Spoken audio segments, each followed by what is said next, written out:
Nàìjíríà ò ní bàjẹ́, a fẹ́ tún ṣe. Wọ́n ń pààyàn bí àwọn òrìṣẹ́.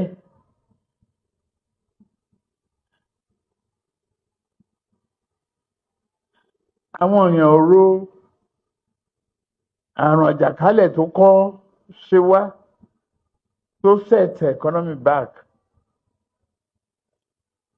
Wọ́n ro gbogbo yẹn mọ́. Buhari ti ṣe ìwọ̀n tó lè ṣe. Ẹ̀yin náà lẹ́dẹ̀ máa ń interpret constitution tí ó bá ṣe bí tẹ́wà kò sẹ́ni mọ̀ jù yín lọ. Ọdún mẹ́jọ rẹ̀ fẹ́ pé èèyàn mìíràn láti bọ́ síbẹ̀. Mo dẹ̀ wò títí mo wọlé. Ta tún ló tún lẹ́tọ̀ọ́ ẹ̀jù mi lọ. Èmi ò rò ń tàn. Mo mọ̀nà. Mọ̀dé wọ́n ṣe ń sọ̀lú dẹ̀rọ̀.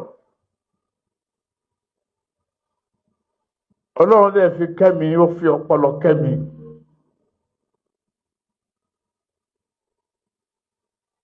Mo mọ bí mo ṣe bá Èkó. Lẹ́ni báyìí, Èkó ti di àmọ̀. Wọ́n kò lè gbẹ́. Látorí 600 million to 45 billion every month. So the knowledge economy in Africa. Ta ló tó wá mọ̀ ṣe? Mo dẹ̀ ti mú ọmọ bí, mo ti gbé fédé federal. Kò sí ọmọ ìlú náà tí mi ò tí ì mú. Pé kọ́lọ́mbà mi gbà kan tó rí wọn ṣe. Mo tún wọn ṣe, mo mú wọn, mo sọ wọn déyàn.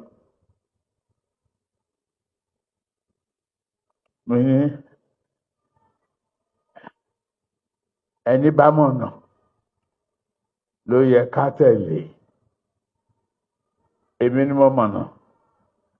Èmi ló yẹ kán tẹ̀lé lọ́tẹ̀ yìí o. Mo fẹ́ ṣe president. Àdúrà inú yín mo ní ìsà. Tí bá wọ̀ jù yẹn lọ. Ẹ má fún mi lóbì, ẹ má fún mi látàrí, ẹ má fún mi ní orógbó. Àdúrà ni ẹ fún mi. Ẹ ṣe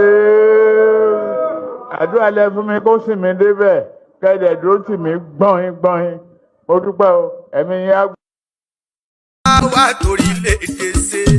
Ẹ bá jẹ́ ò bá wà tó Nàìjíríà ṣe. Ẹ bá jẹ́ ò bá wà torí lè dé ṣe. Àlàáfíà ń gbé ọmọ olóde rẹ̀ o. Ẹ jẹ́ ò bá wà torí lè dé ṣe. Tinubu mọ̀ ló kàn o. Akanbi mọ̀ ló kàn o. Ẹ bá náwó kẹ́ẹ̀dọ̀ ní gbèsè. Tinubu mọ̀ ló kàn o. Ẹgbẹ́ fún Tinubu mọ̀ ló kàn o. Ẹ̀dá fún Akanbi mọ̀ ló kàn o. Ẹ bá náwó kẹ́ẹ̀dọ̀ ní gbèsè. Tinubu mọ̀ ló kàn o. Ó yẹ kẹ́ ti gbọ́ pé Tinubu mọ̀ ló kàn o. Akanbi mọ̀ ló kàn o. Ẹ bá náwó kẹ́ẹ̀dọ̀ ní gbèsè. Yorùbá mọ̀ ló kàn o. Tinubu mọ̀ ló kàn o. Wà ló yẹ ẹja. Akanbi mọ̀ ló kàn o. Ẹ bá náwó kẹ́ẹ̀dùn ní gbèsè. Yorùbá mọ̀ ló kàn o. Kò sí ohun tó lè pọ̀ bí èṣù. Àbí kókó. Kò sí ohun tó lè pọ̀ bí èṣù. Àfi pẹ̀lẹ́. Àfọmẹ́gbẹ́ Akanbi jagaba bọ̀gún o. Tinubu jagaba bọ̀gún. Tinubu Akanbi. Ibi ọba lọ là á lọ. Tinubu Akanbi. Ibi ọba lọ là á lọ. Ọmọ Olodo jẹ́ Akanbi o. Ibi ọba lọ là á lọ. Jagaba bọ̀gún. Ibi ọba lọ là á lọ. Tinubu Akanbi. Ibi ọba lọ là á lọ. Tinubu Akanbi o. Ibi ọba lọ là á lọ. Èmi ló kàn Akanbi. Ibi ọba lọ là á lọ. Ara rẹ̀ rè o.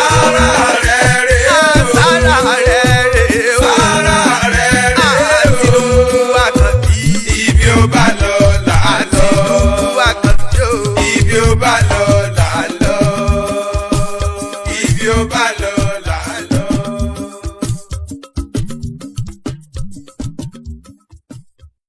Ayọ̀ wá sí ìhù mi máyégún. Gbogbo Yorùbá ẹja pọ̀ wọ́n wá pọ̀ sọ́dọ̀ kan àdúró. Aṣáájú ọ̀gá mi bàbí ìjòló. Ìdòdó ti dé o ẹ̀yìn náà.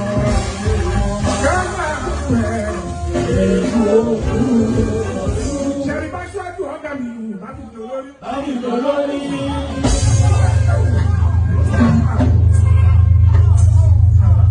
Ọmọ ẹ̀yin ọmọ Yorùbá. Ẹja ní sùúrù àsọ̀rọ̀ yìí dáadáa. Ọ̀rọ̀ tó wà nílẹ̀ yìí àwa ló ń bá wí. Ẹ má ṣe jọ́ ní wàá síra àwa ènìyàn mi. Yorùbá tẹ̀lé yẹn máa ló kàn. Hausa bá ṣọdún mẹ́jọ ọ̀rọ̀ tó bá parí. Àní Yorùbá bá wí yẹn àwa máa ló kàn. Gbogbo Yorùbá lápapọ̀ ẹjẹ́ àpamọ́pọ̀ abẹ́nu síbi kan ṣoṣo ká dúró gírí. Ẹ má ṣe jọ́ tiwa gírígírí.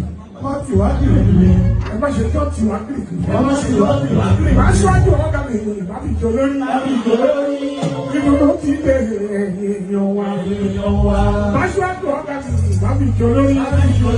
Ní Nàìjíríà yìí ọ̀rọ̀ wa ti lójú. Ẹni bàbá mi pa obì ló yẹ ká gbélé lọ́wọ́. Ẹni bàbá mi pa ọ̀sán ló yẹ ká gbélé lọ́wọ́. Aṣáájú ọ̀gá mi ìbábí jọ lórí. Ìdùnnú ti dé òwò ẹ̀yìn èèyàn wa. Ẹni fẹ́ràn mílíkì ajagolóno. Torí pé tó bá mú mílíkì tó wá sí ìhù ajagolóno. Ẹni fẹ́ràn oúnjẹ ìyá jẹun yó.